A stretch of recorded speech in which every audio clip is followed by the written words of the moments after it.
a sudden breath in is the first thing that happens when a tiny mammalian body leaves its watery home inside its mother and enters the harsh, cold light of the outer, wider world. The first breath in, rush of cold air, what a shock.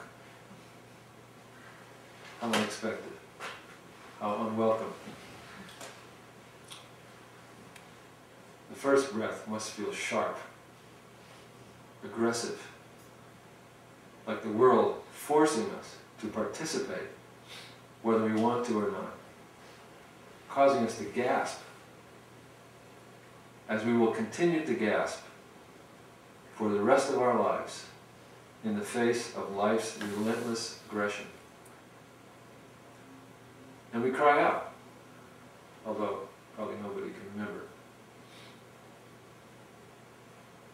And at the end of a life, when the final moment comes, the moment when the body is beginning to return home to earth,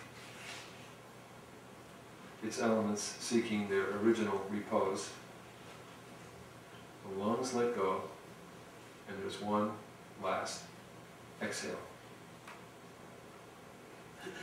And then there's peace, rest, and rejoining. Human life in this world always begins with an inhalation and always ends with an exhalation. And between these two decisive moments of breathing, there is always breathing going on. We say, we breathe, but it would be better to say, we are breathed. 24 hours a day, 365 days a year, year after year, decade after decade. There is no end, no pause to breathing. If, out of disgust for life, or out of sheer weariness, we wanted to stop breathing, we couldn't. All of our willpower, all of our despair, all of our fear, all of our loathing would not be sufficient for us to carry out the intention. From now on, no more breathing. We couldn't do it. We could take pills or jump off bridges, but we couldn't just go. That's it. We couldn't do it. Nobody can do that. There's only so much air on the planet, and we must share it with all other breathing creatures. Now, and since the beginning of breathing, we have all of us who have ever lived on this planet, we've been breathing the same air. We've been taking it into our bodies, transforming it and being transformed by it, and using it to move through time, moment by moment, to be what we are. This is real intimacy. We are taking into our very bodies the air that others have breathed. Molecules of air that Moses breathed, that Buddha breathed, that Jesus breathed, that Hitler breathed, that Plato breathed, that Tiger Woods breathed, the heavyweight champion of the world breathed, the Pope breathed. We're breathing in molecules of the air that all these people breathed in. Air breathed by men, women, children, heroes and murderers, animals, plants, insects throughout time on Earth. Some of these molecules have been inside of us. That's real intimacy. I'm skipping a part in this last little paragraph here. Meditation is not what we think it is.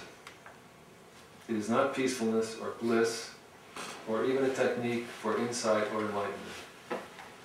Meditation is simply creating a space within us that will allow our lives, without defining them too much, without too much desiring, to engage the states of being that I've been writing about in this book. And I sort of summarized all the different things in this book.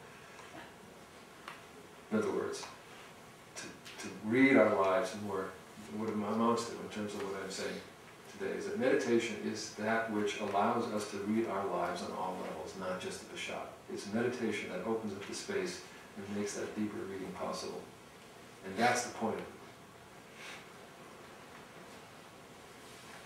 And that reading can occur naturally, without forcing or preconceiving anything. In this widest sense, meditation is an open and creative way of returning home to ourselves, a way in which the mystery that we actually are can have its fullest expression. Meditation is not limited to a particular technique or posture. Any open-ended spiritual or creative exercise can be a form of meditation.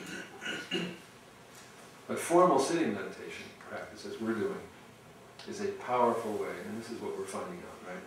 It's a powerful way, maybe the most powerful way that we know, of fostering this open, creative engagement with ourselves.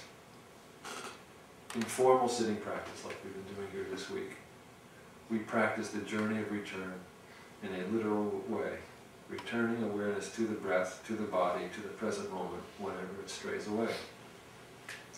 Most simply understood, and this is what I always say, most simply understood, formal meditation practice is the effort simply to return to the concrete feeling of being alive. Just that.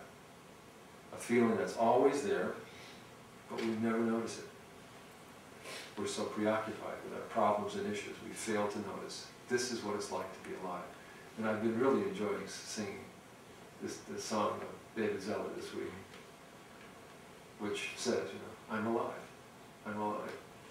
And what is this aliveness? Who is this aliveness? Is it not the Holy One, the Blessed One?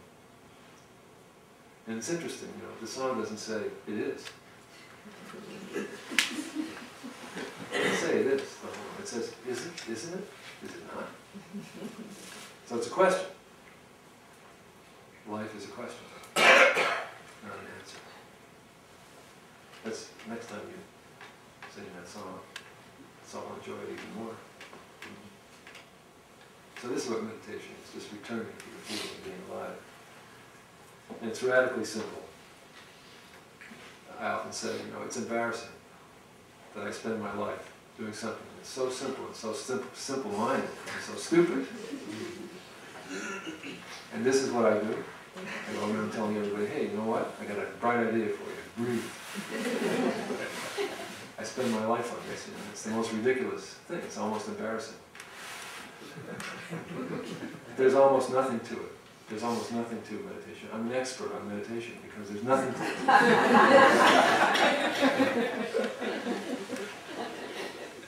Letting go, coming back. Pretty much that's it. Letting go, coming back. The only difference between meditation and everything else is that when we're meditating, we're not trying to do anything. The rest of the time, we're always trying to do something. Otherwise, it's the same. When we meditate, we're releasing ourselves to our lives with trust that that's all we need, our life. And my favorite Zen story is now quoted here. Master Zhao is once asked, what is meditation? And he says, it's non-meditation. And so the monk says, wait a minute, how can meditation be non-meditation? And Zhao says, it's alive. Anyway, I wanted to read that because we've been talking so much about meditation and the body and breath.